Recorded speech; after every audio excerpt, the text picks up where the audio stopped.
బానే మేనేజ్ చేశారు. అల్లు అర్జున్ గారి నెక్స్ట్ లైనప్ గురించి అందరు పెద్ద హీరోలకి లైనప్‌లు అన్నీ ఫిక్స్ అయిపోయినాయి కదా! నెల్సన్ గారు అంటున్నారు, అప్పట్లో అట్లీ గారు అన్నారు, ఇప్పుడు త్రివిక్రమ్ గారు అంటున్నారు. దాని గురించి ఏమైనా చెప్పగలుగుతారా? అంటే ఏం లేదండి. ఇప్పుడు 'పుష్ప' డిసెంబర్ 6థ్ రిలీజ్ ఫస్ట్ ఆగస్ట్ 15 అనుకున్నాం కదా! సో అప్పుడేంటంటే ఒక ప్లానింగ్ ఉండేది. ఇప్పుడు డిసెంబర్ 6థ్‌కి ఎళ్ళింది కాబట్టి కొంచెం ప్లానింగ్స్ అన్నీ చేంజ్ అవుతున్నాయి. నాకు తెలిసి ఈ మంత్ ఎండ్‌కి ఒక క్లారిటీ వచ్చేస్తది ఆటిల మీద. త్రివిక్రమ్ గారు ఏదో ఒక మంచి ఆయన ఇప్పటిదాకా టచ్ చేయని ఒక జోనర్‌లో ఒక లైన్ చెప్పారు. బాగా ఎక్సైటెడ్‌గా ఉన్నారు బన్నీ గారు అని తెలిసింది. అవునండి. అది లైన్ అయితే ఫిక్స్ అయిపోయింది. ఓకే.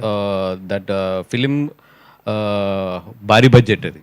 ఇప్పుడు ఫిలిం భారీ బడ్జెట్ చేయడానికి చిన్నబాబు గారు గాని, అరవింద్ గారు గాని వీళ్ళందరూ ఎళ్లి ఇప్పుడు ఫైనాన్సెస్‌ని, కార్పొరేషన్‌ని ఎతుక్కోవాలి. అంత భారీ బడ్జెట్ అది. Okay. First pan India film మన త్రివిక్రమ్ గారికి.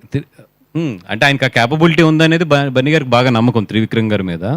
సో వీళ్ళిద్దరూ ఎప్పుడో ఒక 2 ఇయర్స్ నుంచి మాట్లాడుకుని ఒక కాన్సెప్ట్ అయితే ఫిక్స్ అయ్యారు. It's a more than story, I can say it's a concept. అది ఫిక్స్ అయ్యారు. బట్ దాని బడ్జెట్‌కి, దాని ప్రీ ప్రొడక్షన్‌కే మాకు 1.5 ఇయర్ టైం పడుతది.